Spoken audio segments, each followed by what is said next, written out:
ওয়ালাইকুম। শুরু করছি আজকের প্রোগ্রাম। আপনারা যে যেখান থেকে শুনছেন সবাইকে স্বাগত জানাচ্ছি আমার এই BCS and others dot com থেকে। যারা চাকরি খুঁজছেন তাদের জন্য আমার এই আয়োজন। তো উম, দেখা যাক আজকে কি কি আছে। আজকে মূলত আমি সাজিয়েছি বাংলাদেশ নিয়ে, বাংলাদেশ সম্পর্কীয় বিষয় নিয়ে। প্রথম প্রশ্ন হচ্ছে, সোমপুর বৌদ্ধবিহার কোন জেলায় অবস্থিত? এটা হচ্ছে নওগাঁ জেলায়, যেটা আমরা জানি পাহাড়পুর হিসেবে।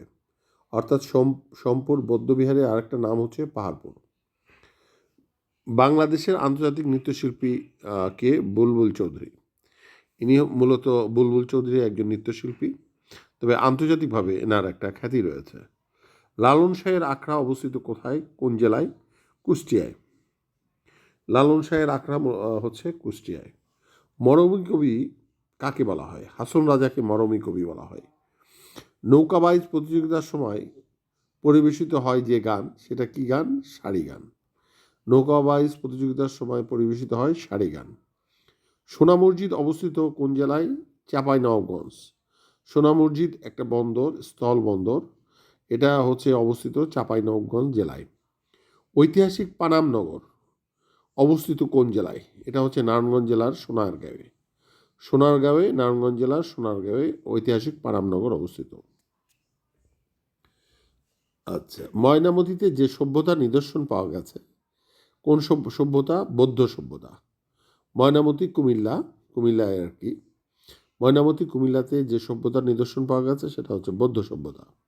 শালবন বিহার অবস্থিত কোথায়? কুমিল্লায়।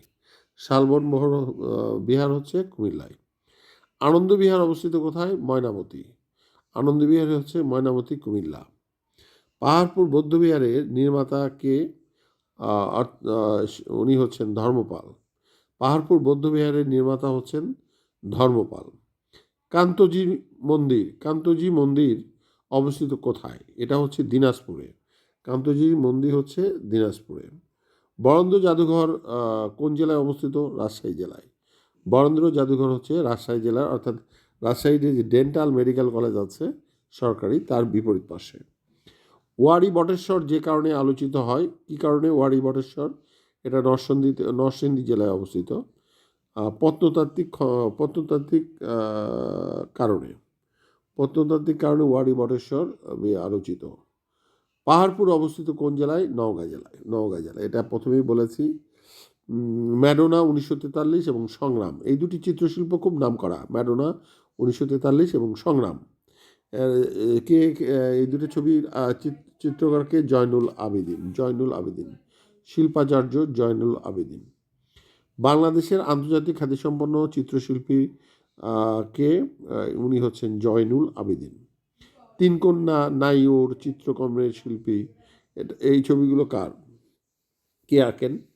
নাইওর তিন কন্যা, এটা হচ্ছে পটুয়া কামরুল হাসান। আচ্ছা, বাংলাদেশের শ্রেষ্ঠ কাঠ খোদাই শিল্পীকে? এটা হচ্ছে, উনি হচ্ছেন অলোক রায়। অলোক রায়।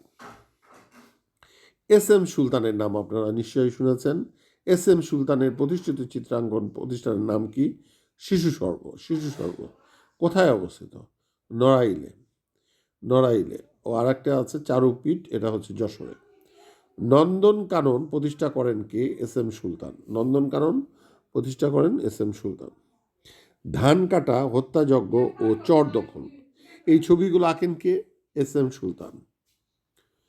আচ্ছা, আমরা পরের প্রশ্ন দেখছি কি আছে, যে এস এম সুলতানের জীবনী নিয়ে একজন নির্মাতা হচ্ছে প্রামাণ্যচিত্র আদম স্রোত তৈরি করেন, তার নাম কি? তারেক মাসুদ। তারপরে হচ্ছে লেট দেয়ার বি লাইট বিখ্যাত ছবিটি ও মাটির ময়না চলচ্চিত্রের নির্মাতা কে? তারেক মাসুদ। তো আজকে কিন্তু খুবই গুরুত্বপূর্ণ তথ্যগুলো আপনাদের মাঝে আমি উপস্থাপন করেছি। আমি আশা করছি সবাই আমার চ্যানেলের সঙ্গে থাকবেন এবং এই তথ্যগুলো আপনারা আত্মস্থ করবেন। আমি প্রতিদিন দুটা করে হচ্ছে ভিডিও আপলোড করব। আপনারা নিশ্চিতভাবে আমার সঙ্গে থাকবেন এবং যদি আপনি প্রতিষ্ঠিত হতে চান তাহলে কিন্তু এই তথ্যগুলো জানার কোনো বিকল্প নাই। Please you will try to try to adhere